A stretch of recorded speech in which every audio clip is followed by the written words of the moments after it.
जय राधा माधव जय कुंज बिहारी जय राधा माधव जय कुंज बिहारी जय गोपी जन वल्लभ गिरिवरधारी जय गोपी जन वल्लभ गिरिवरधारी यशोदानंदन व्रज जन रंजन यशोदानंदन व्रज जन रंजन यमुना तीरावनचारी यमुना तीरावनचारी जय राधा माधव जय कुंज बिहारी हरे कृष्ण कृष्ण कृष्ण हरे हरे हरे राम राम राम हरे हरे हरे कृष्ण कृष्ण कृष्ण हरे हरे हरे राम राम राम राम हरे हरे जय राधा श्याम सुंदर राधा श्याम सुंदर राधे जय कृष्ण बलराम जय कृष्ण बलराम जय Gaura Nitai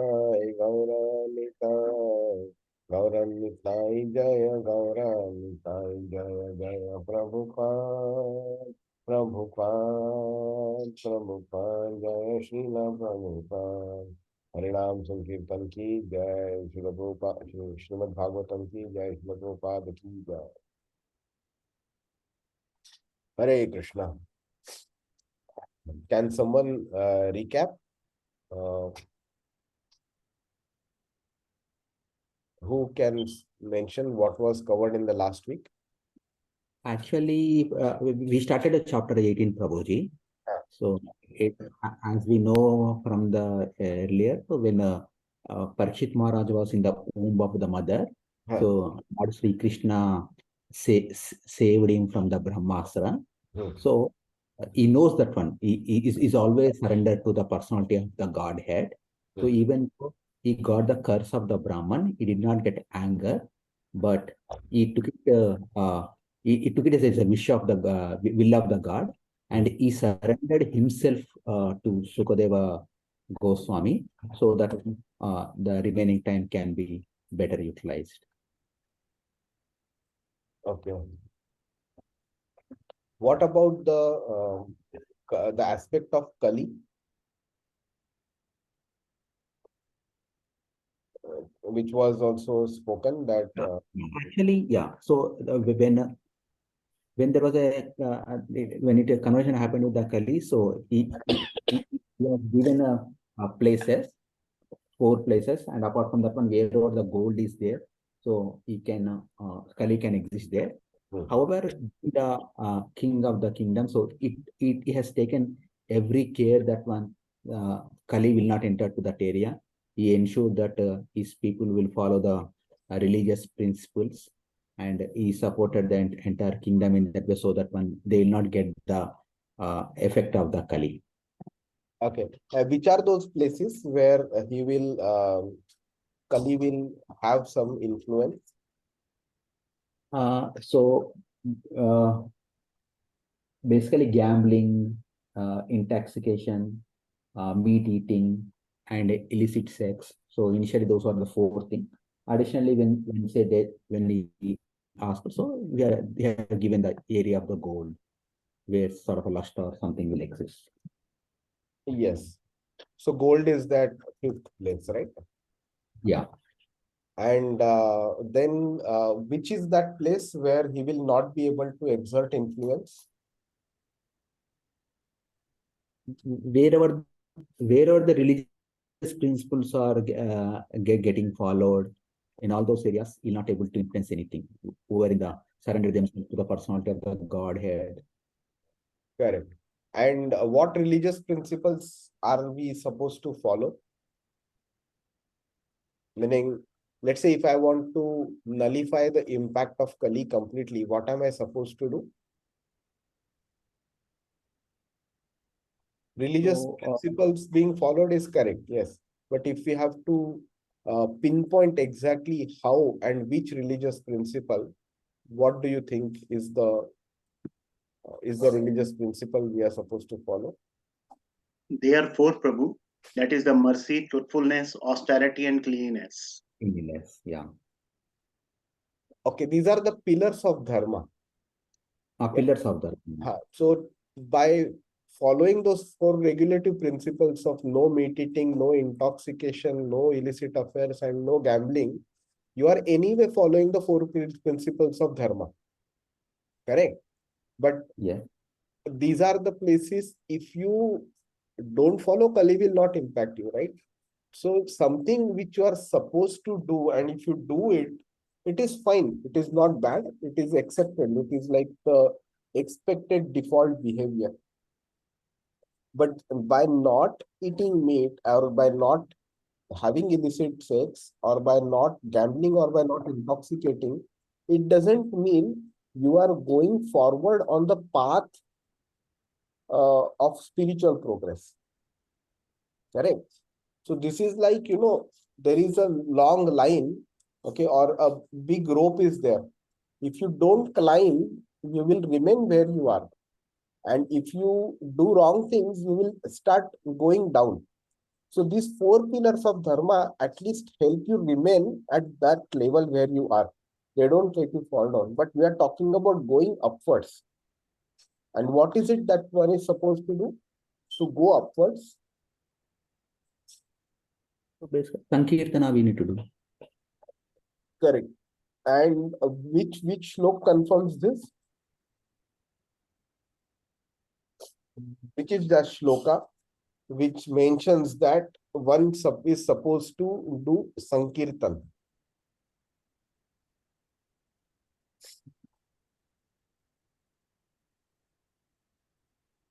No? 118.7, I think, Prabhu. Okay, 118.7, no? Okay, I also don't remember. I had some other verse in my mind. So this particular verse in 12th chapter, again in Srimad Bhagavatam, what it says, Krute yad dhyayato vishnum tretayam yajato makhai dvapare paricharyayam kalau tad hari kirtanat. So what Krishna or what Shukadev Goswami is talking about is the result that was obtained in Satya Yuga by meditating on Vishnu. Yeah, the same result is obtained in Treta Yuga by performing sacrifices, and the same result in Dwapar Yuga is obtained by serving the Lord's lotus feet. Okay, and the same can be obtained in Kali Yuga by chanting the Hare Krishna Mahamantra. Tad Hari Kirtanat. Okay, then one other reason for this one is the life of a person in Kali Yuga is maximum 100 years. The life of a person in the previous Yuga, that is Dwapar Yuga, is 10 times more, which is 1000 years. The life of a person in even the previous Yuga, that is Treta Yuga, is even 10 times more of Dwapar Yuga, that means 10,000 years. And the life of a person in Satya Yuga, that is the first Yuga, is 10 times even more than Treta Yuga, that is 100,000 years. 1,00,000 varsha. So when you read statements of Srimad Bhagavatam, which states that when Brahma came to Kardama Muni, so Kardama Muni did not want to marry. He wanted to do meditation on Vishnu and go back permanently because he had understood life properly. But Brahma came down and told Kardama Muni that this is a request and it's an order of the Lord that you should marry and create progeny.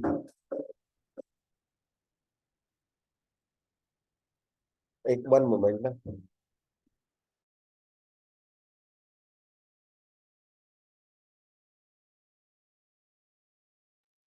Sorry, just one moment.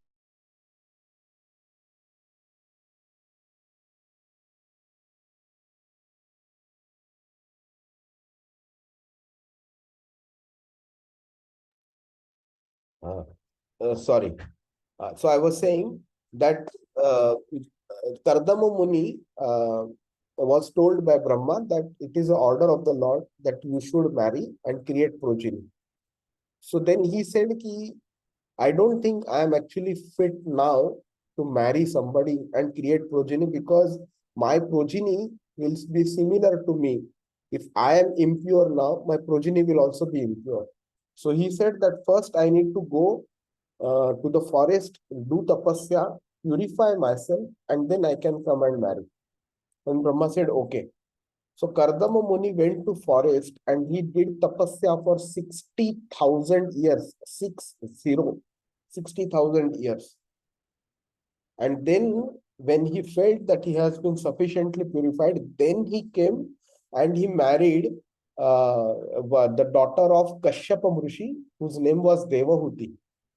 And after that, Lord Vishnu, he came in the form of Kapila Muni as the son of Kardama Muni and Devahuti. Now, when we see somebody has done tapasya for 60,000 years, the first thing is we will reject it, saying that, ha, nonsense. Can somebody live for 60,000 years? But then when we understand that people in Satya Yuga lived on for 100,000 years, then this knowledge will help us understand that yes, it is possible. If somebody lives for 100,000 years, he can do tapasya for 60,000 years. Now, because we don't have that quantity of life, that's why meditation is not recommended for us. Tretayam yajato makhai, performing sacrifices of various yajna are not recommended for us. Why? Because the different kind of sacrifices, first of all, we do not have sufficiently knowledgeable brahmanas to do it. Even if they were, we do not have the money to provide for the ingredients that are required for this kind of sacrifice. Then even if the money is there, then the ingredients will not be available. So many of the ingredients do not even exist today. And finally, these kind of yajna, some of them required 3 days, 4 days, some of them 1 week, 1 month, 1 year. It can require a very long time also. And that yajna, which is now being described by Sutta Goswami and Shukadeva Goswami right now, it is supposed to go on for 100 years. Can we imagine being able to do yajna for 100 years? So that also is not possible. Then by serving the Lord's feet, which is actually by constructing temples and worshipping the Lord in the deity form and serving his body along with his lotus feet. That was being done in Dwapar Yuga. That's why you see so many temples are either hugely built, which still exist today also. Yeah. But that's not possible today, because to construct such a temple, huge amount of money is required. In ISKCON, there is something called as Temple of Vedic Planetarium, which is being constructed in Mayapur. And for many, many years, we are finding it difficult to, obtain money to construct that temple. 2-3 times we have revised the opening date also. So that is the current state of constructing temples. That's why something which does not cost money, something which is not, meaning longevity wise, why also it is not too long, that is the chanting of Hare Krishna mantra. That is the simplest and the most effective method, which is mentioned in Kali Yuga. So you might have heard about this previously, that one day Narad Muni was talking to observe Brahma, and Brahma was meditating upon something. So Narad Muni asked Brahma that until now I used to think that you are the greatest. Nobody is above you. But it seems that you are also meditating. So that means there is somebody who is supreme than you. Can you please tell us what you were doing? Then he explained that he is not the supreme, and he explained the Bhagavatam also to him at that time. And then Narad Muni asked him a question. Whatever you have taught me, it seems that the people in Kali Yuga will be the most unfortunate people. So can you tell a simple and effective method by which they can come out of this material world and reach to the Lord?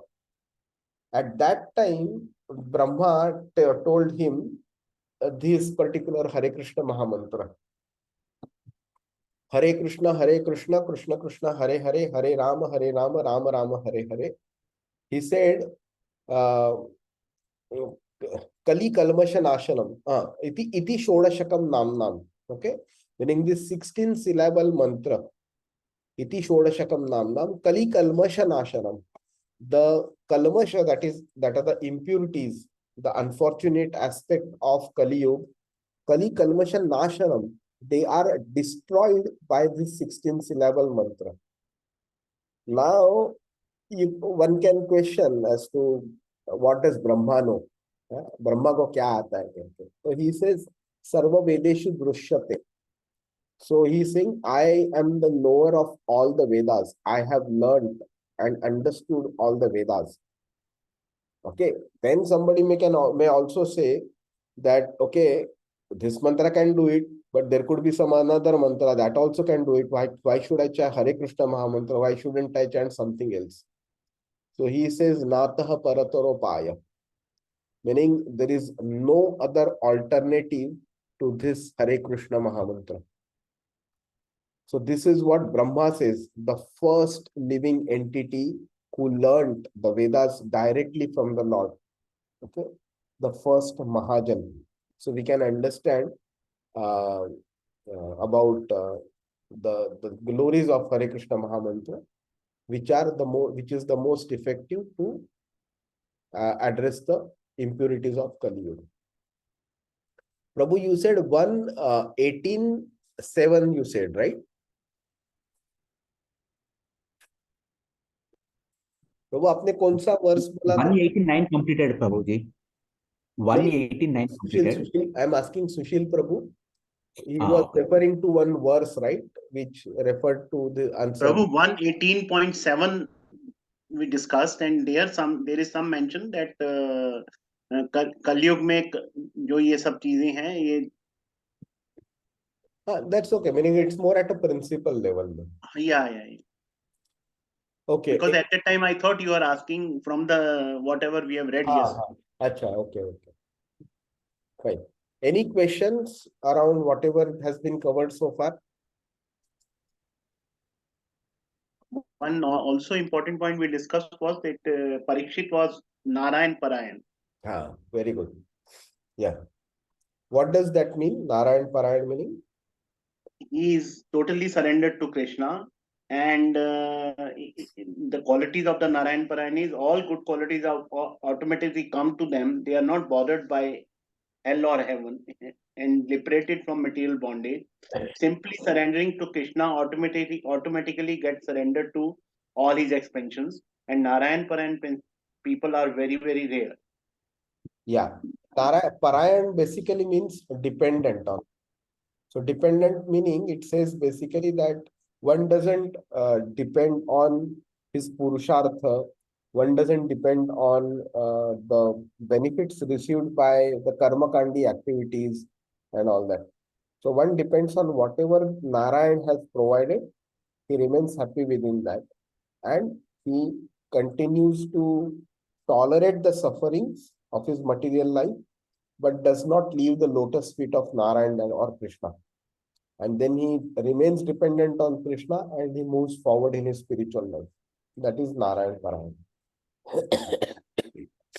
Okay, so let's look at verse number 10 onwards. Yaya katha bhagavatah kathaniyoru karmanah Guna karmashraya kumbhihi samsevyasta bubhushubhihi.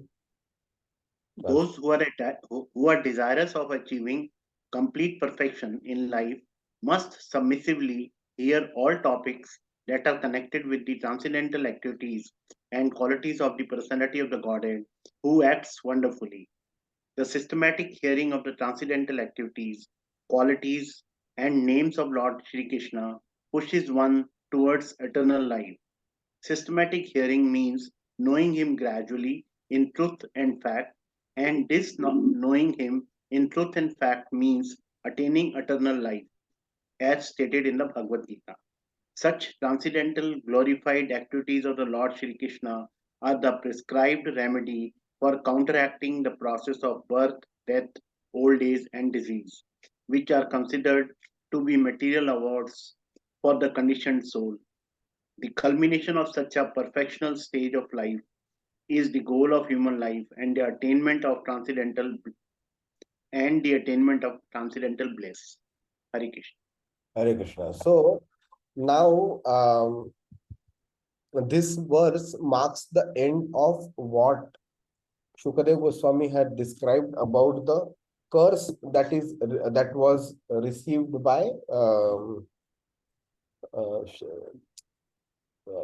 Parikshit Maharaj, and basically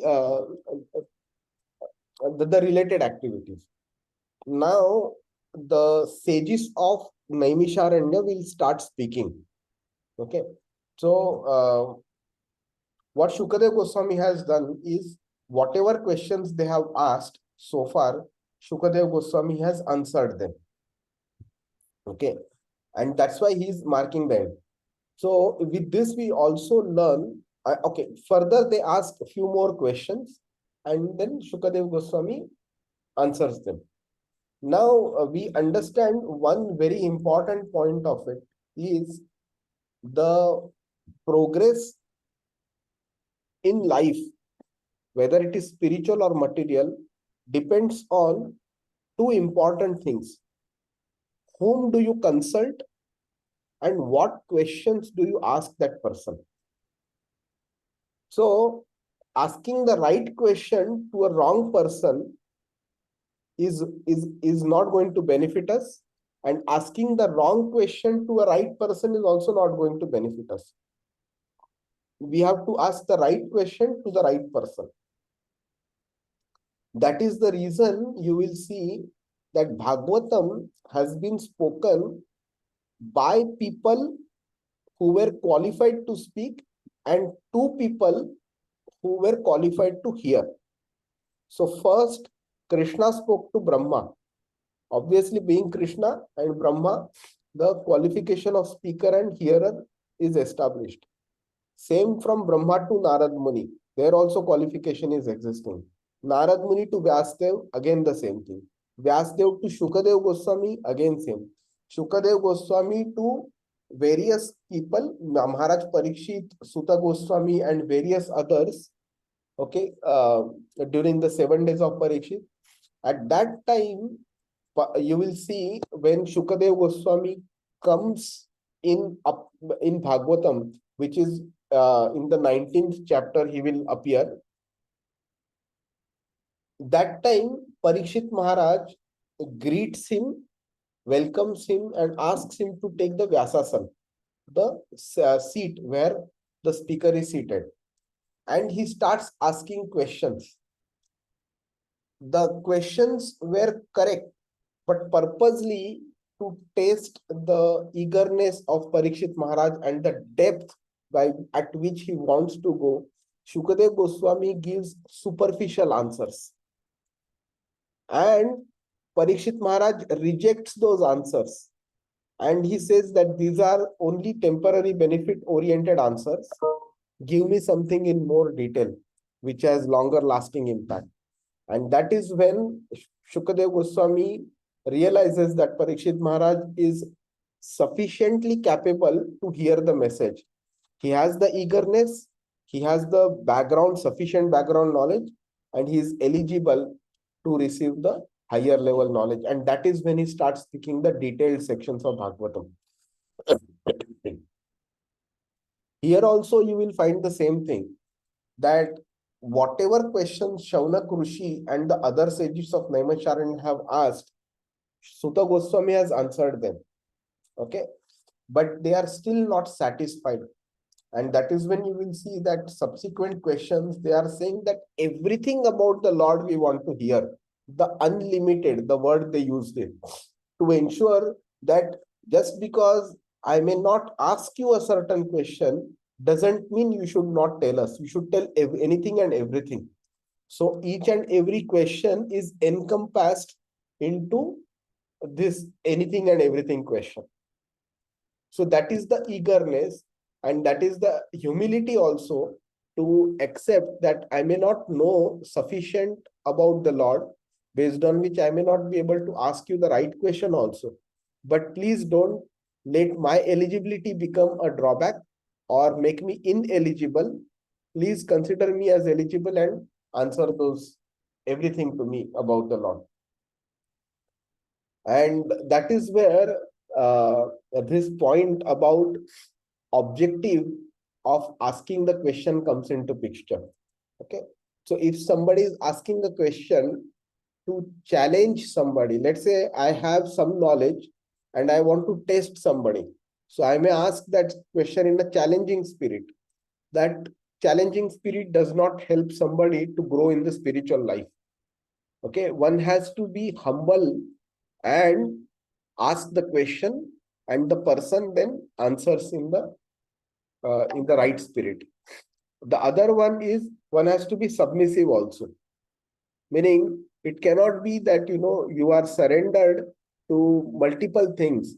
आज मुझे थोड़ा material problem है, to let me go to the Lord or the devotee of the Lord and sit with them for some time, and then when the material problems are resolved, then I will come back to my normal self and forget the Lord or the devotee of the Lord. So that is not the right approach. One has to be submissive, one has to be humble, one has to ensure that he has surrendered to the Lord or to the devotee, and with the right mentality, he can ask the right questions. And then only this knowledge is actually given to us by the Lord in our heart. So many times we see in a school, in a class, there are 30, 40, 50, 60 students seated in the class. The teacher is one single teacher, and he is teaching the same topic in the same manner at the same time to every child. But there are certain children who are able to understand, certain children who are not able to understand. In spiritual stuff also, it same happens. Some people may develop faith in the topic. Some people may take a longer time, or some people may not develop any faith at all. So it is not the problem of the knowledge, the problem of our own karma, how much sinful karma we have, how much tamogun we have, how much rajogun we have. Based on that, Paramatma in our heart gives us that quantity of knowledge which is sufficient for our current state. So to be able to obtain a higher level of knowledge, we need to become more and more pure. And that purity is achieved by Hari Kirtan, Hari Nam Sankirtan, Hare Krishna Mahamantra. So if you look at it, the root cause of our current state, whether it is Rajogun or Tamogun, the root cause is our own karma. So ignorance drags you down. Ignorance is basically forces you to perform sinful activities, and sinful activities then drag you down in the material existence. There is one verse in 4th chapter, I think. Forgot that. Let me just find out. So, Nayam lokoste yajnasya putonyah kuru sattama.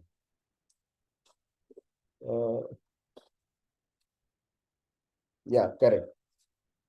So in that, Prabhupada mentions basically, generally, we are in this material world because of reactions of our sinful life. And ignorance is the cause of our sinful life. And because of sinful life, then one starts going downwards in material existence. So it's like a loop, basically. Ignorance, sinful life, material existence, more ignorance, more sinful life, and this chakra goes on. And this chakra is not so easy to break. That is the reason Hare Krishna Mahamantra comes into picture there. Hare Krishna. Now the sages will start speaking. So we will read verse 11. Rushaya uchuhu Suta Jiva Sama Saumya Shashvatir Vishadam Yashaha Yastvam Shamsasi Krishnasya Martyanamamrutam Hinaha. Hare Krishna. Hare Krishna. Translation. The good sages said, O grave Sutta Goswami, may you live many years and have eternal fame. For you are speaking very nicely about the activities of Lord Krishna, the personality of Godhead. This is just like nectar for mortal beings like us. Purport. When we hear about the transcendental qualities and activities of the personality of Godhead, we may always remember what has been spoken by Lord himself in the Bhagavad Gita. His acts, even when he acts in a human society, are all transcendental, for they are all accentuated by the spiritual energy of the Lord, which is distinguished from his material energy. As stated in the Bhagavad Gita, such acts are called divyam. This means that he does not act or take his birth like an ordinary living being under the custody of material energy, nor is body material or chargeable like that of ordinary living beings. And one who understands this fact, either from the Lord or from authorized sources, is not reborn after leaving the present material body. Such an enlightened soul is admitted into the spiritual realm of the Lord and engages in transcendental loving service of the Lord. Therefore, the more we hear about the transcendental activities of the Lord, as they are stated in the Bhagavad Gita and Srimad Bhagavatam, the more we can know about his transcendental nature and thus make definite progress on the path back to Godhead. Jai Srila Prabhupada. Jai Srila Prabhupada. So it is very nice actually. So Prabhupada has nicely summarized this one to say that, this particular verse, everybody knows which verse it is? 4.9. That fools deride me and they don't understand my transcendental form when I come in this human form. No. That is 9.11, Avajananti Mamuna. 4.9 is Janma Karma Chame Divyam. So my transcendental birth and appearance and activities, whoever who knows the transcendental of my appearance and activities does not, upon leaving the body, take his birth again in this material world, but attains my eternal abode. So Krishna is giving such a very simple formula that if you're finding it so difficult to do sacrifices and so many things, no problem. You just hear Katha, my Katha. So he is saying that if you do that, then you will be eligible to come to me and you will not require to take birth again in this material world. But is it really so simple? Some people are not even interested in hearing about Krishna. So Krishna knows that despite giving such a simple formula, many people would not be interested in hearing about me. Some people think they know about Krishna. That's why they don't want to know more about it. I have come across people, especially Indians, and the ego level is so high that they think, what will these Westerners teach us about Krishna? We know everything about Krishna. What do they know? They should come and learn from us. Why should we learn from them? This is the ignorance and the ego also. So when such people are fortunate enough to start learning Bhagavad Gita or Bhagavatam, then they understand that it is what they knew about Krishna was not even the superficial level. It is the superficial of the superficial level. The depth of knowledge about Krishna in Bhagavad Gita, Bhagavatam in itself is very, very deep. And that also is like a tonal of knowledge, total knowledge. So Lord Ananta, he has unlimited mouths, thousands and thousands of mouths and tongues. So what he has been doing since the beginning of creation is to glorify the Lord. And there is a verse which states that he has not completed even now also with thousands of mouths. So to say that the Lord is limited and knowledge about him is limited and we can understand that in one single birth is nothing other than foolishness. So Krishna is saying that you don't need to know too much about it. Just my small activities and my appearance, if you are able to understand, it is sufficient for you to come back to me permanently. Because what will happen? We will develop interest in Krishna. We will develop interest in Hari Kirtan. Our purification will happen. We will give up our tendency to commit sinful activities. We will give up our ignorance, Rajogun, even Sattvagun also, come to the platform of Vishuddha Sattvagun and start loving Krishna just by starting to hear about his activities and appearance. And all of these, because they are eternal and they are 100% pure, they are transcendental, that's why they have the capability to pull us out. So Prabhupada gives an example that if a person is in the middle of an ocean and he is drowning over there, who can save that person?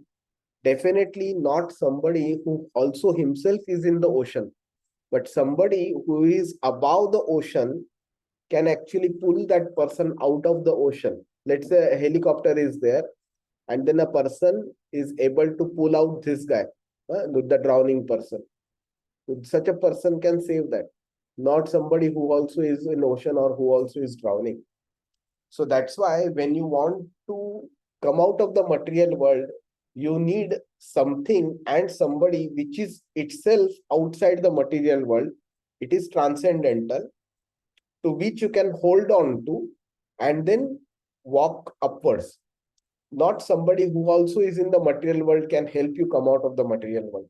And the activities and appearance and the katha about the Lord is divya, which can help us come out of this material world.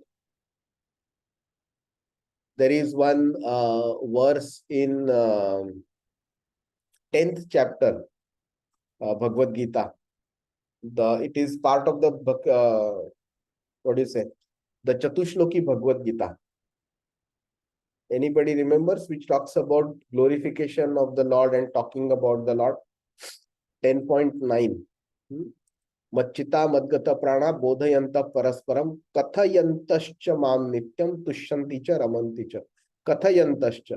Those people, they talk about me, they think about me among themselves. Who are these people? They are the devotees.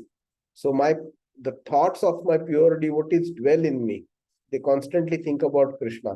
Their lives are fully devoted to my service, and they derive great satisfaction and bliss from always enlightening one another and conversing about me.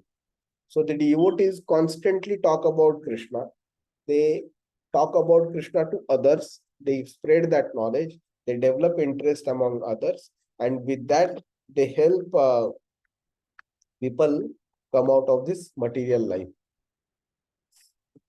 Hare Krishna. And that is precisely why Shaunak Rishi is saying that this is just like nectar for mortal beings like us.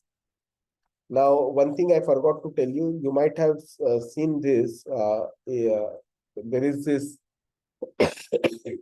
Rushaya Uchuhu. Rushaya is a plural form of Rushi. And Uchuhu is a plural form of Uvacha. So you might see this in most of the cases it is Uvacha, Suta Uvacha. But there it is Uchuhu. Uchuhu meaning many rishis spoke this. Which also means that from 11 till 17, the Rushaya Uchu continues. Okay. So there is a good chance that these 7 verses may have been spoken by 7 different sages. And collectively, it is being called as Rushaya Uchu. Okay, we'll go to verse number 12. Karmanyasmin anashwase धूमधूम्रात् manam bhavan apaya yati govinda padapadma savam madhu. We have just begun the performance of this fruitive activity, a sacrificial fire, without certainty of its result due to the many imperfections of our action. Our bodies have become black from the smoke, but we are factually pleased by the nectar of the lotus feet of the personality of the Godhead, Govinda, which you are distributing. The sacrificial fire kindled by the sages of Naimisharan was certainly full of smoke and doubts because of so many flaws. The first flaw is that there is an acute scarcity of expert brahmanas are able to carry out such performances successfully in this age of Kali. Any discrepancy in such sacrifices spoils the whole show, and the result is uncertain, like agriculture enterprises. The good result of tiling the paddy field depends on providential rain, and therefore the result is uncertain. Similarly, performance of any kind of sacrifice in this age of Kali is also uncertain. Unscrupulous, greedy Brahmins of the age of Kali induce the innocent public to such uncertain sacrificial shows without disclosing the scriptural injection, that is that in the age of Kali there is no fruitful sacrificial performance but the sacrifice of the congregational chanting of the holy name of the Lord. Sut Goswami was narrating the transcendental activities of the Lord but before the congregational of stages, and they were actually perceiving the result of hearing these transcendental activities. One can feel this practically as one can feel the result of eating food. Spiritual realization acts in this way. The sages of Naimisharan were practically sufferers from the smoke of the sacrificial fire and were doubtful about the result, but by hearing from a realized person like Suta Goswami, they were fully satisfied. In the Brahms Vaivarta Puran, Vishnu tells Shiva that in the age of Kali, men full of anxieties of various kinds can vainly labor in fruitive activity and philosophical speculations, but when they are engaged in devotional service, the result is sure and certain, and there is no less of energy. In other words, nothing performed for spiritual realization or for material benefit can be successful without the devotional service of the Lord. Hare Krishna. Thank you, Prabhu. Hare Krishna. So now what had actually happened was, let's look at 2 different events where Srimad Bhagavatam was spoken. So when Shukadev Goswami was speaking to Parikshit Maharaj, at that time Suta Goswami was present. And you might have seen one verse in the first canto, first chapter. Shukamukad Dravya Samyutam is the phrase used over there. So Shuka meaning parrot. So you may know that when a fruit is touched by the parrot, it becomes sweeter. Okay. Similarly, when Bhagavatam is heard from the lips of Shukadev Goswami, it becomes even sweeter. That is why Shukadev Goswami was his title. He was known as Shukadev Goswami. Why? Because when he spoke Srimad Bhagavatam, it turned out to be sweeter than even the one that Vyasdev told him, or Narad Muni told Vyasdev, or Brahma told Narad Muni. And because of that one, at that point of time, when Shukadev Goswami is speaking to Parikshit Maharaj, the people who taught Shukadev Goswami were also sitting to hear from Shukadev Goswami. You can imagine. Yeah, so I teach somebody, and that somebody is teaching a third person. I am also sitting when the somebody is teaching that, because I like his method of teaching. This is exactly. So when Shukadev Goswami was speaking, Vyas Rishi, Narad Muni, and Brahma were also present in that assembly. When Suta Goswami heard, when this was being spoken, they continuously spoke for 7 days and 7 nights. None of the people who were assembled when Shukadev Goswami was speaking got up to go for a bath or eat something or drink something, and nothing. Without a single drop of water, without a single grain of rice, without anything, continuously for 7 days and 7 nights, Bhagavatam was being recited. But when Suta Goswami was speaking, okay, at that time, the sages of Naimisharanya had already started the yajna.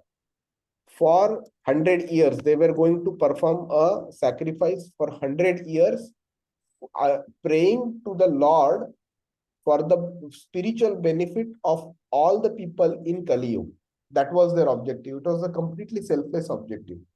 So that's why Prabhupada is saying they were the practical sufferers of the smoke of a sacrificial fire. Okay.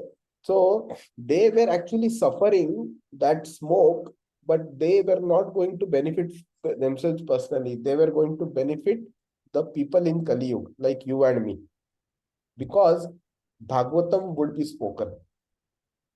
So when they were seated around the yajna for so many days continuously, the body had become black with the smoke.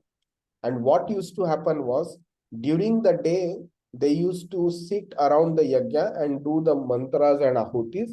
And from evening time till morning, they used to sit with Suta Goswami and hear Srimad Bhagavatam from him. So that way the cycle went on for a very long time. That is about this one, this verse.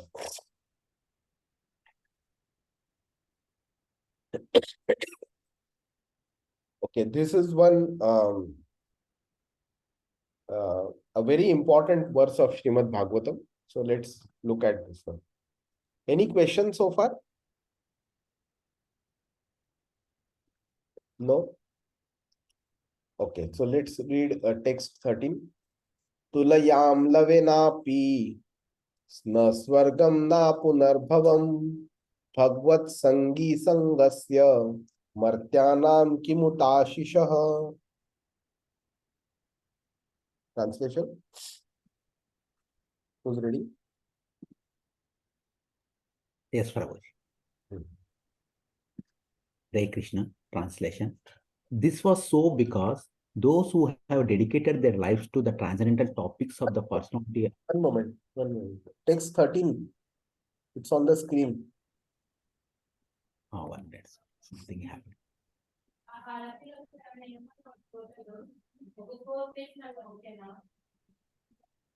The value of a moment's association. Yeah.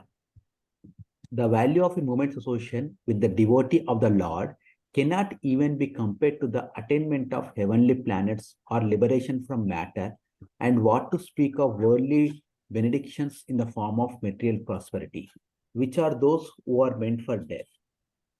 Purport. When there are some similar points, it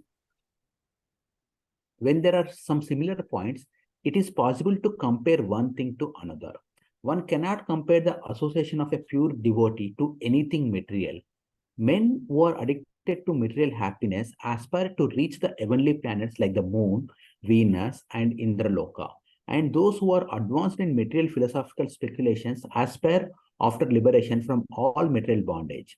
When one becomes frustrated with all kinds of material advancement, one desires the opposite type of liberation, which is called apunar bhava, or no rebirth. But the pure devotees of the Lord do not aspire after the happiness obtained in the heavenly kingdom, nor do they aspire after liberation from material bondage.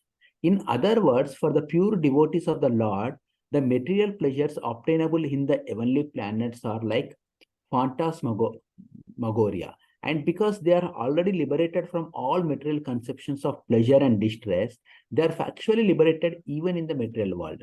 This means that the pure devotees of the Lord are engaged in a transcendental existence, namely in the loving service of the Lord, both in the material world and in the spiritual world. As a government servant is always the same, either in the office or at home or at any place, so a devotee has nothing to do with anything material, for he is exclusively engaged in the transcendental service of the Lord. Since he has nothing to do with anything material, what pleasure can he derive from material benedictions like kingship or other overlordships, which are finished quickly with the end of the body? Devotional service is eternal. It has no end because it is spiritual. Therefore, since the assets of a pure devotee are completely different from material assets, there is no comparison between the two. Suta Goswami was a pure devotee of the Lord, and therefore his association with rishis in Naimisharanya is unique. In the material world, association with good gross materialist is veritably condemned. The materialist is called Yosis Sangi, or one who is much attached to material entanglement, women, and other paraphernalia. Such attachment is conditioned because it drives away the benedictions of a life and prosperity. And just the opposite is Bhagavat Sangi, or who is always in the association with the Lord's name, form, qualities, etc. Such association is always desirable. It is worshipable. It is praiseworthy, and one may accept it as the highest goal of life. Jai Srila Prabhupada. Hare Krishna. So now let's look at 2-3 points here. So one is there is a comparison done here, and then there is also said that it cannot be even compared, right? So when we use the English term of what to speak of or what then to speak of, okay? So there is two objects that are being compared with each other, and then these are comparable objects. Okay, let's say, for example, a person says he does not have money to even buy a studio flat. What then to speak of buying a mansion? So now here, both are in the same category.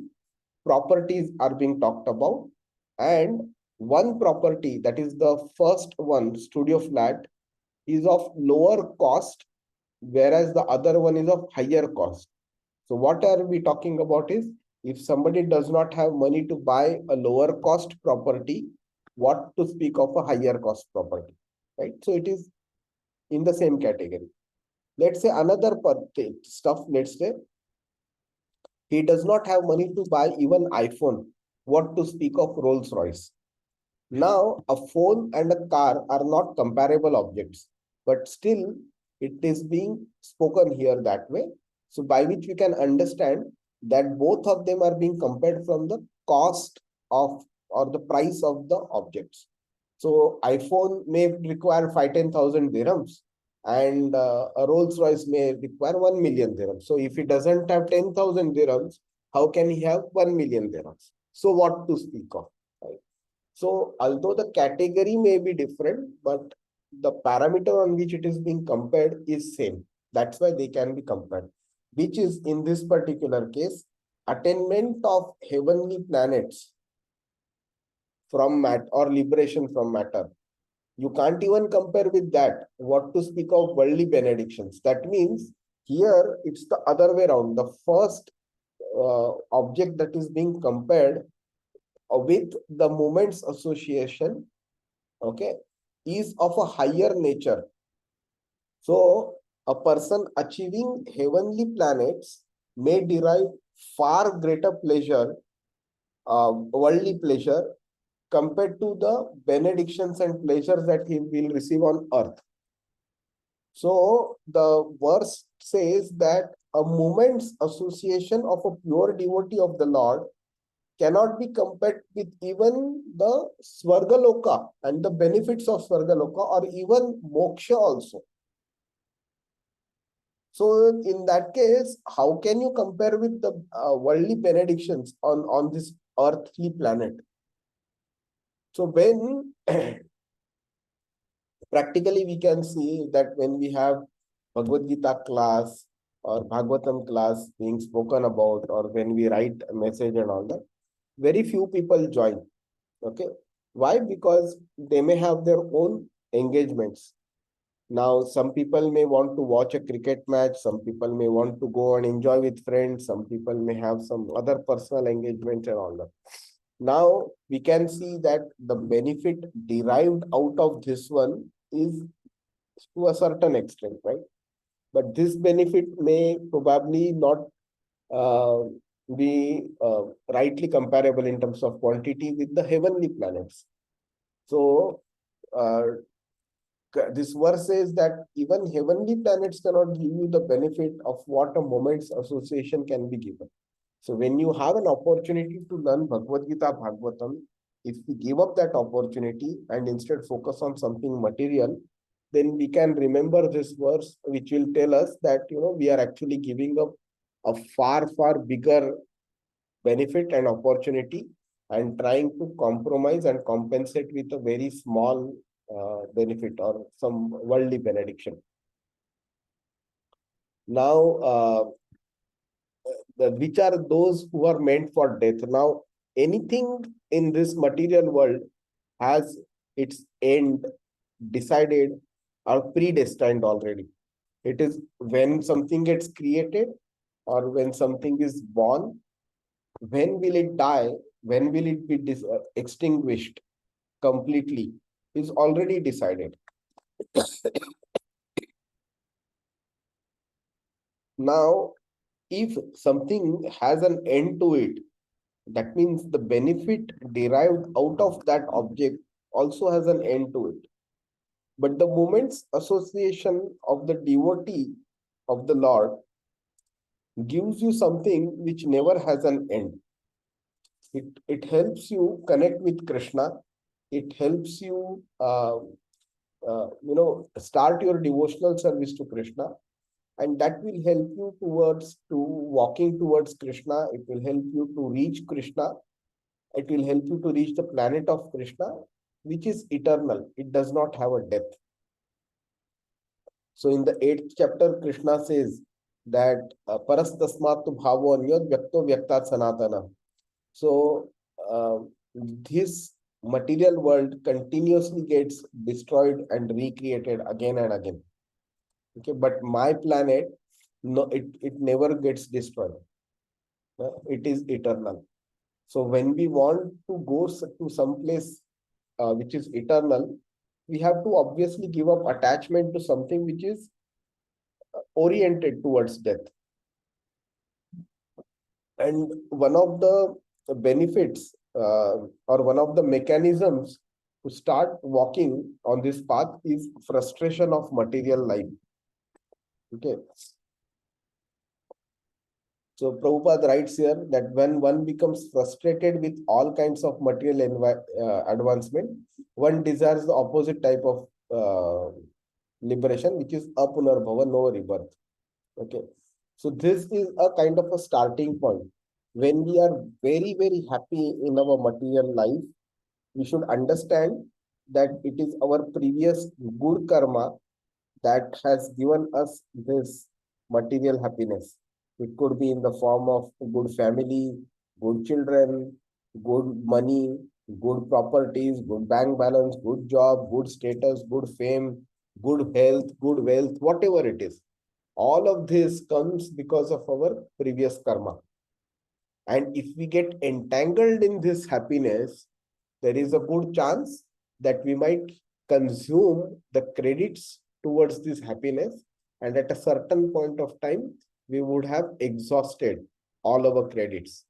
And that will mean that we will have to start from zero, which will mean that, pap can also be performed, which will also mean that we will be suffering from the pap also. So now the devotees of the Lord, why are they given special importance here? Can anybody say that? Who can answer?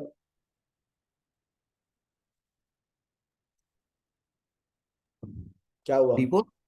Devotees are the persons who understood the personality of the Godhead. So they understood the goal of that. So means they are in the right path. That's why they would have been given more importance.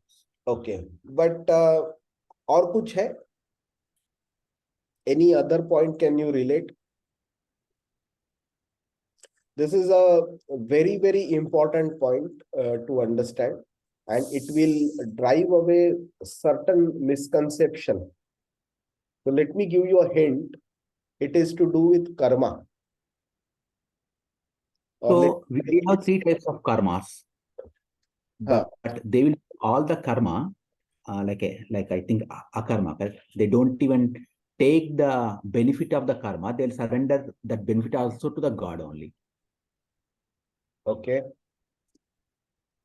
So giving a result back to the Lord is basically bhakti, right? But does it mean that all akarma is bhakti? Who can say that each and every type of akarma is bhakti?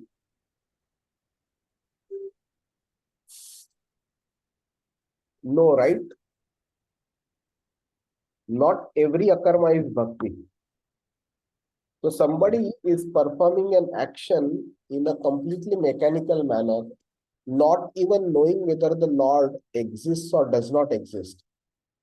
But he does not have any expectation of results. He is performing this activity as a matter of duty. So can we say that this person has offered the results of his activity to the Lord? No. Because he doesn't even know who Lord is and does he exist or not. So in such a case, it is not bhakti. It is only akarma, which also means that not every type of akarma is bhakti. But bhakti is always akarma. Right? Now, from this perspective, who can answer this question? Why the association of devotees is given that extra level of importance?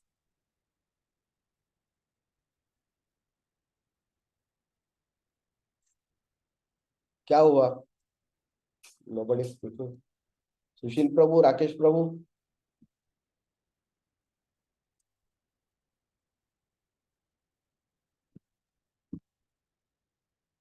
हाँ बोलो प्रभु, सुशील प्रभु बोलो. So these all sages are actually the devotees, and since they are there, I think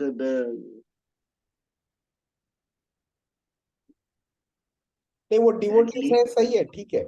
But I'm saying, why is the association of devotees given that level of importance, where that association is ranked even above the heavenly pleasures also?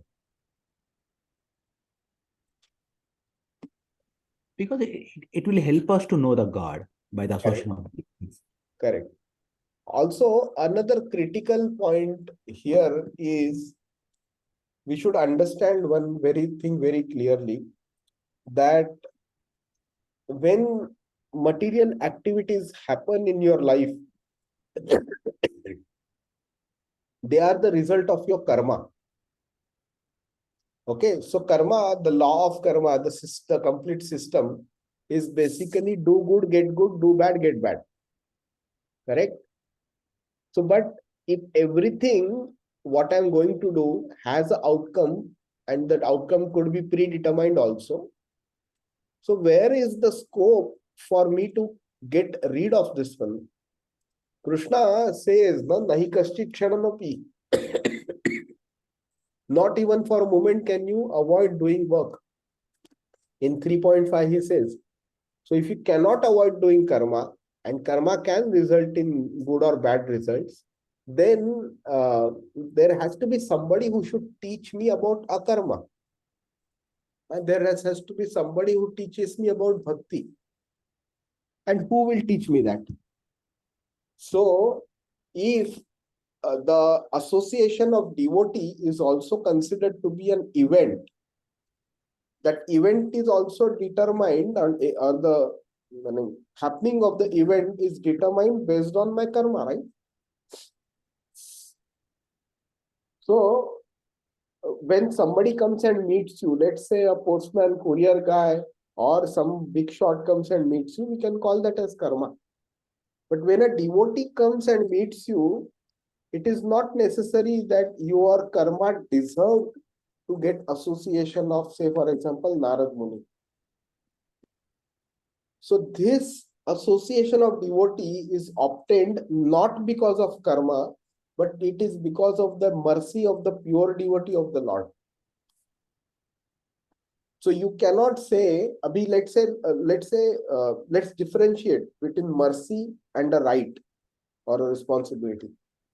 So when somebody is working in your organization and at the end of the month, he has a right to ask you, why didn't you pay my salary? So you cannot say, I will do mercy on you and I will give you the salary. No, it's not mercy. It is his right. He has worked for one whole month. He deserves his salary. But let's say there is a person seated on the roadside and is begging. You are not bound to help him. You will not be penalized by law saying that, okay, usko 10 dirham kyun nahi donate kiya? No. If you feel like, you can show mercy on him by giving him 10 dirhams.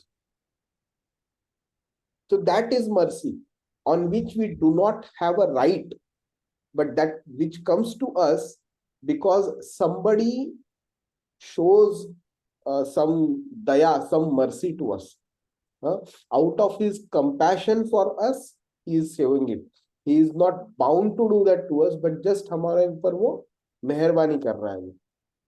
And that is why the devotee association is given extraordinary importance. You have the ability, you have the right to reject it. अगर नारद मुनि आपके घर पे आते हैं, you can also say कि भाई भाग जाओ, हमको नहीं चाहिए. You can say that. But loss किसका है उसमें? Loss हमारा है, आपका loss है. Narad Muni has nothing to lose because he never came with some expectation of some material benefit from you. He only came to give you mercy. That is why the association of devotee is considered to be even important than heavenly pleasures, because heavenly pleasures, if not today, you can do some karma, some sacrifice tomorrow and obtain that heavenly pleasure. By the law of karma, you will get that. उसके लिए कोई ऐसा out of the way जाके करने की जरूरत नहीं है. Just follow the prescribed methods in Veda.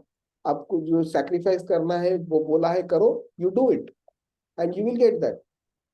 But you cannot stake a claim to saying that I have done chanted 16 rounds of Hare Krishna Maha Mantra for the last 10 years. Why can't Narad Muni come and show his face to me? We can't do that. तो वो जो आते हैं वो उनकी मर्जी से आते हैं, अपने ऊपर दया दिखाने के लिए आते हैं, कृपा दिखाने के लिए आते हैं, and then we have to make the best use of it. That's why that, and the moment they come, हमारे जो कलमश होते हैं, the impurities of our mind also get cleaned away, and then our path to Krishna becomes even more simple. So first is the rarity of their coming into our life. We don't have we cannot stake a claim कि यार आप आना ही चाहिए. On 1st January 2025 Narad मुनि के साथ appointment book किए, he is supposed to come. अगर नहीं आएगा तो I will file a criminal case on him. We can't do that. And on top of that, अगर वो आते हैं, हमारे impurities clean हो जाती है and the path towards Krishna becomes absolutely simple. That is why this association is given an extraordinary importance. I think, Prabhu, the Narad has risen to such a level because of the association of certain devotees in his earlier birth and eaten their remnants of the food. Yeah, I think we read that. yeah, correct. That's right. Hare Krishna. So verse number 14. Ko nama trypyed rasvit kathayam mahattamaikanta parayanasya nantam gunanam gunasya jagmuhu yogeshwaraye bhava padma mukhyaha. The personality of the Godhead, Lord Krishna, Govinda, is the exclusive shelter for all great living beings, and his transcendental attributes cannot even be measured by such masters of mystic powers as Lord Shiva and Lord Brahma. Can anyone who is expert in relishing nectar, that is rasa, ever be fully satiated by hearing topics about him? Lord Shiva and Lord Brahma are the two chiefs of demigods. They are full of mystic powers. For example, Lord Shiva drank an ocean of poison, of which one drop was sufficient to kill an ordinary living being. Similarly, Brahma could create many powerful demigods, including Lord Shiva. So they are the Ishwaras or lords of the universe. But they are not the supreme powerful. The supreme powerful is Govinda, Lord Krishna. He is the transcendence, and his transcendental attributes cannot be measured even by such powerful Ishwaras as Shiva and Brahma.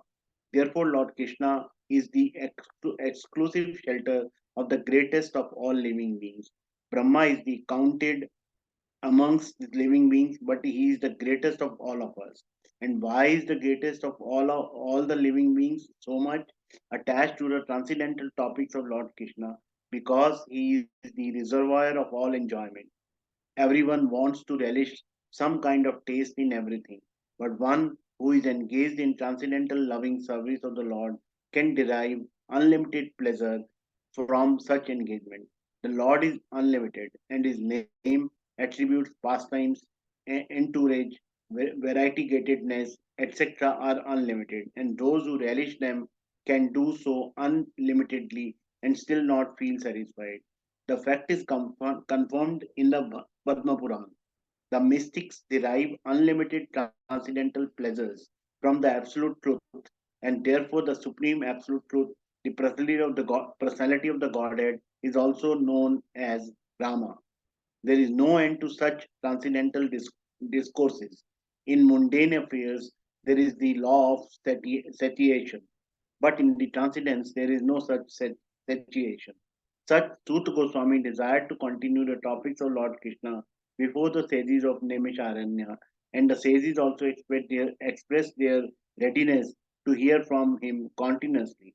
Since the Lord is Lord in transcendence and his attributes are transcendental, such discourses increase the receptive mood of the purified audience. Hare Krishna.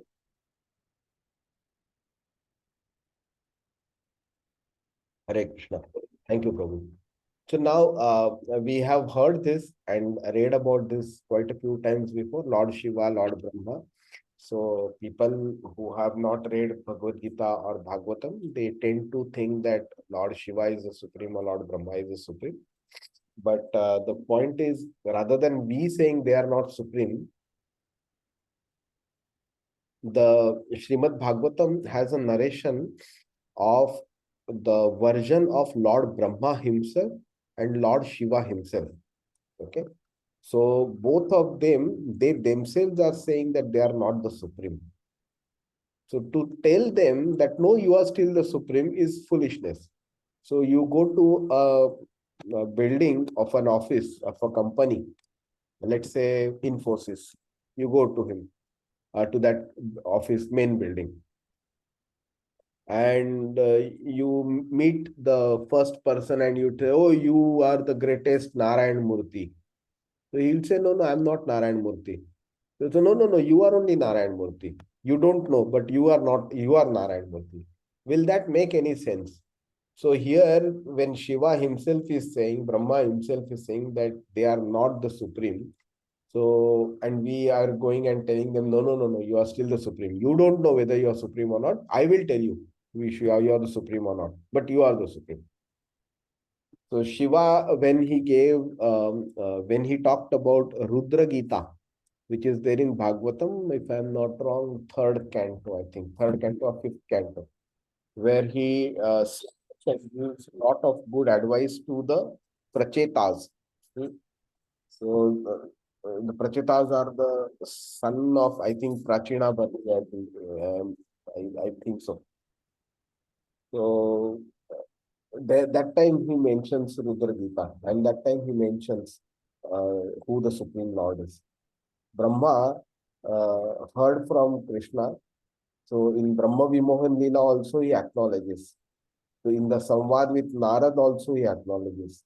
In Brahma Samhita, when he says Govindam Adi Purusham Tam Aham Bhajami, I worship that Govinda who is the greatest of all living beings.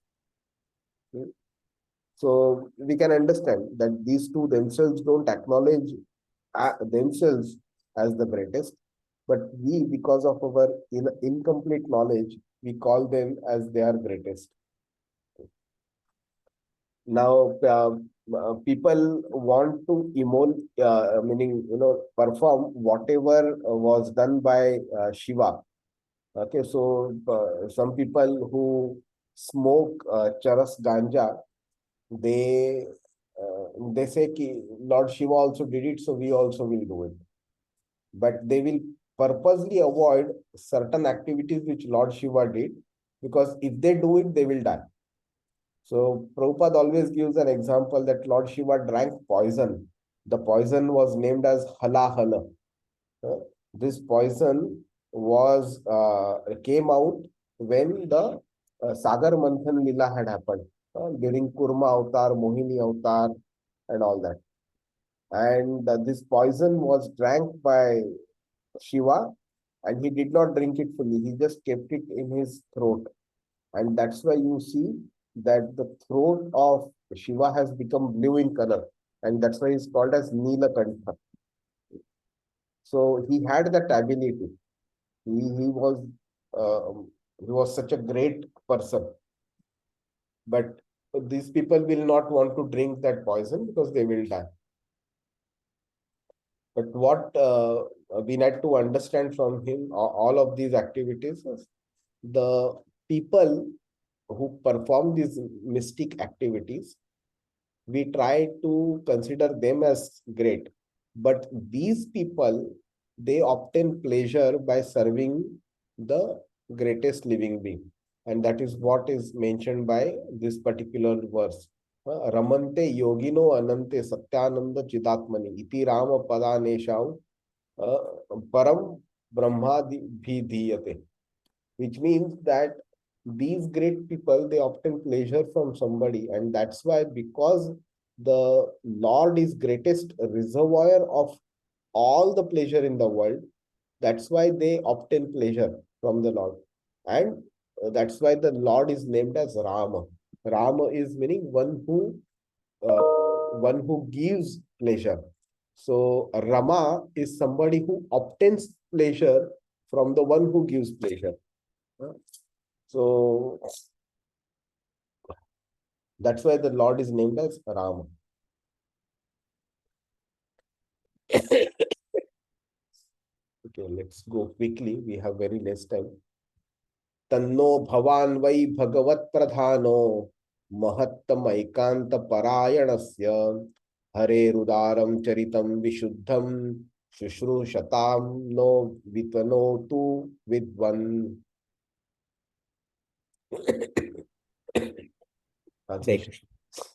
Translation.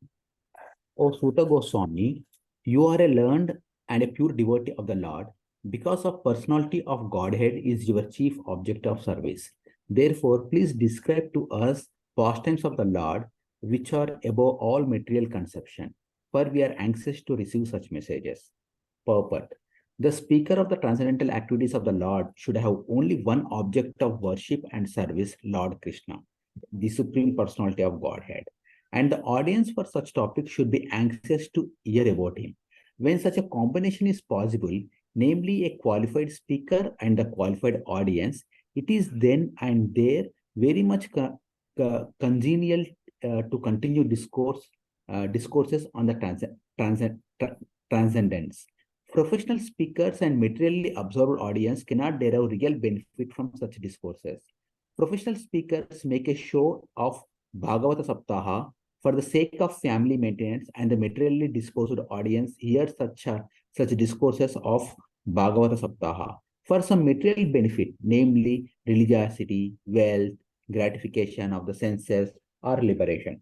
Such Bhagavatam discourses are not purified from the contamination of the material qualities, but the discourses between the saints of Naimisharanya and the Sri Suta Goswami are on the transcendental level.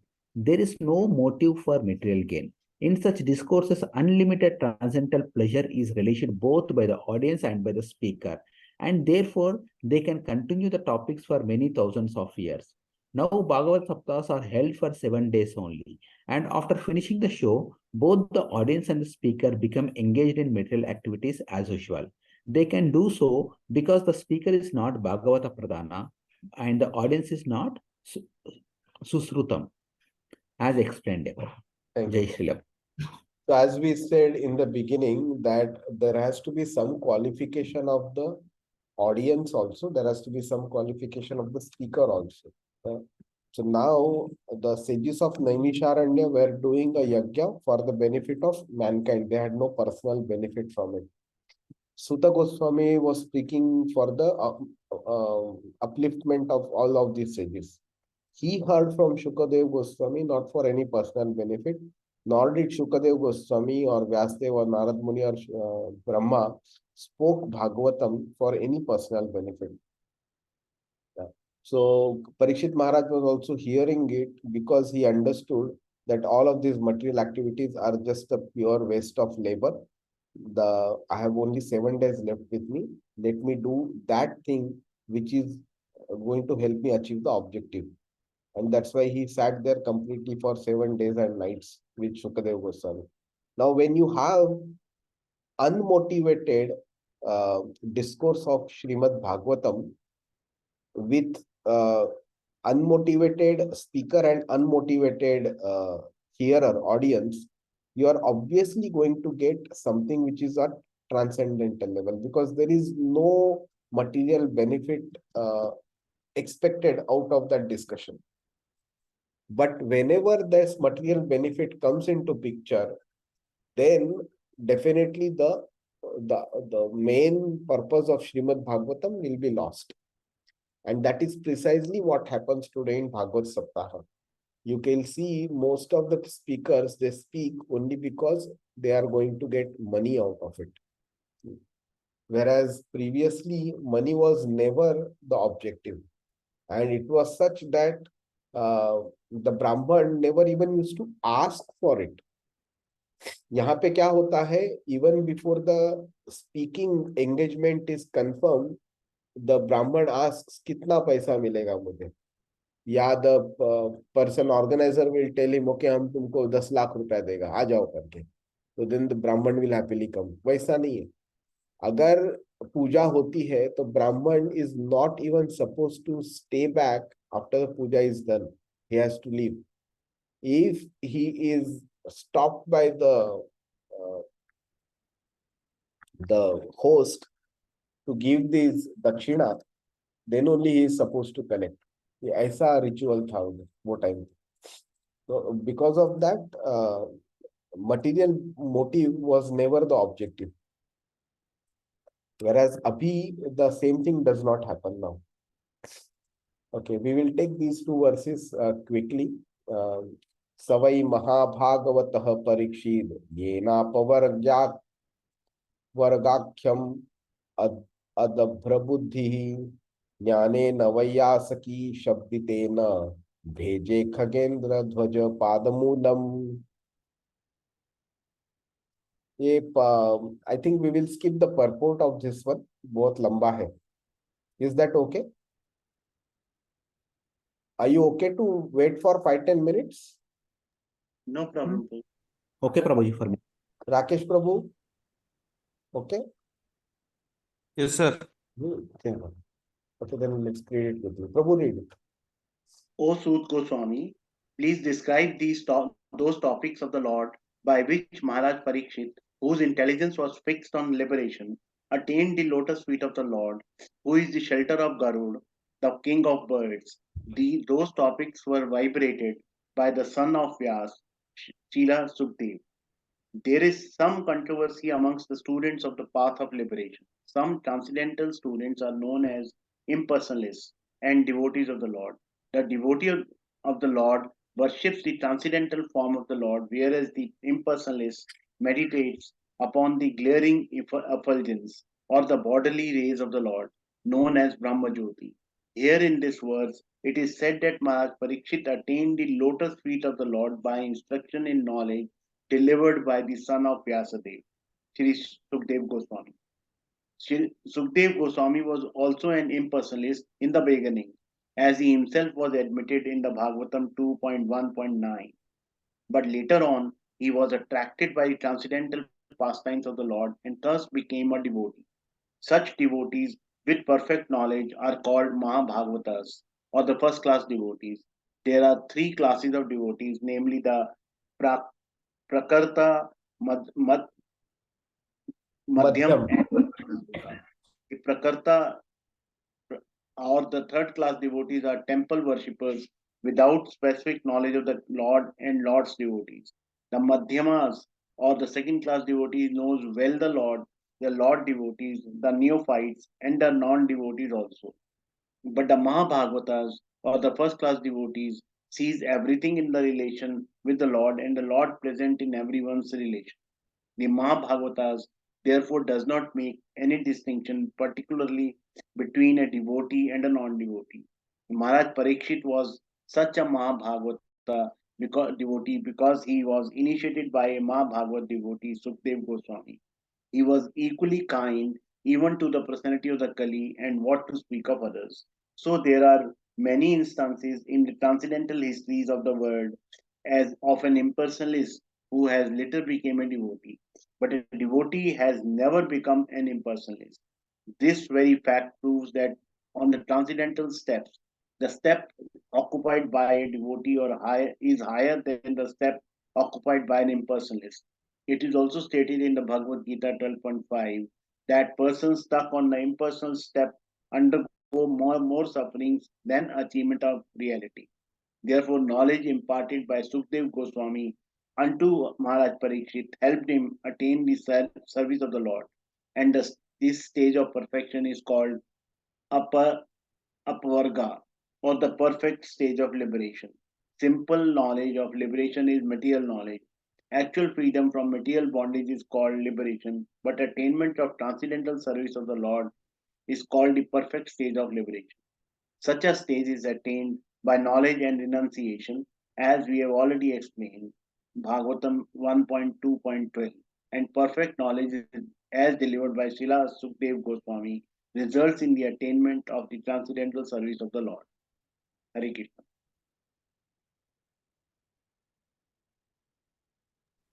Hare Krishna. Actually, this verse would require a good amount of time for explanation. We may not have so much time today, but just in a crux of it, basically that the three types of or three levels of devotees are mentioned here.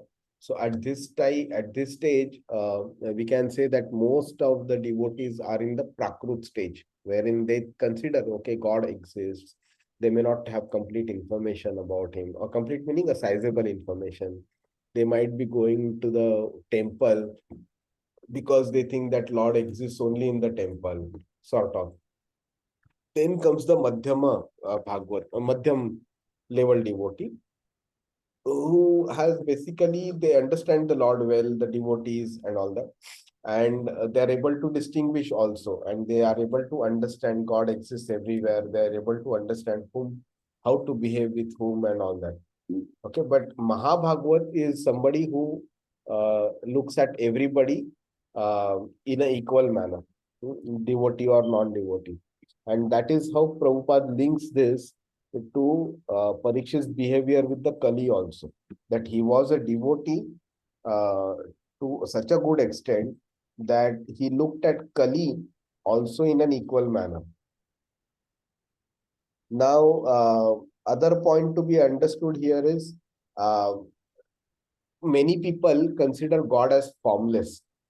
Now, as we have seen this before, that God has a form and God does not have a form, both. So God has two different versions, we can say. Yeah. And to say that God does not have a form at all is also incorrect, because Arjun asked this question to Krishna in the 12th chapter, and Krishna answers that as well. Arjun asks him, I am confused, which form should I worship? Your formless version or the one with this form? And he is asking this question because Krishna had showed him 200, 400, Vishwaroop, so many different forms. So for the benefit of everybody, Arjun asks, and he says, Ki this 200 Sham Sundarup is what everybody should worship. And then he also says in 12.5 that those who worship the impersonal one, they finally come to me. But that path is a very, very difficult path. It has a lot of difficulties, and it does not have a guarantee of success, and it is not a recommended path. So we understand that also. So, but there will still remain certain people, because for them it becomes very difficult to accept that somebody has a form, and that form is available everywhere in different manner. Yeah. So the Kshirodakshayi Vishnu Paramatma form is also a form. The 200 Sham Sundarup is also a form, and both are same. How is it possible? One exists in my heart, which is less than 1 millimeter, and one exists outside in Goloka Vrindavan. How is it possible that both are same? So they find it difficult to accept. Such people will prefer to believe God does not have a form, and they will want to progress in that manner. Hare Krishna. So let's look at वो verse. जो भगवत गीता में भगवान ने प्रभुपाद ने कनिष्ठ अधिकारी और ये वो सेम ही चीज हुई ना ये? It is not too different, but it's just that the quantity of faith that they have is different. So ye Mahabhagavad is also same. Madhyam Adhikari, Kanishta Adhikari, and Prakrut Bhakta, they are all same. Prakrut Bhakta and Kanishta Adhikari, Madhyam Adhikari, Mahabhagavad and Uttama Adhikari, they are same.